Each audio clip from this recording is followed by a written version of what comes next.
Hello po, this is Glenn Makinyana of Comelec Maria Aurora. Bukas po, August 1 ay simula na po ng ating voter registration para sa taon na ito. Ito po ay tatagal hanggang August 10. 10 araw lamang po ito. Ang oras, 8 o'clock ng umaga hanggang alas 5 po ng hapon.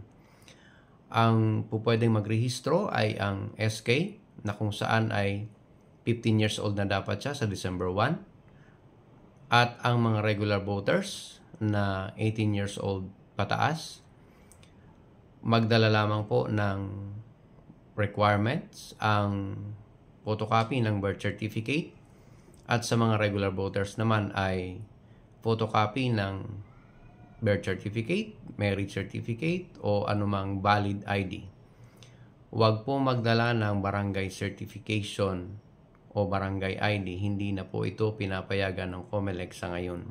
Valid IDs lamang po.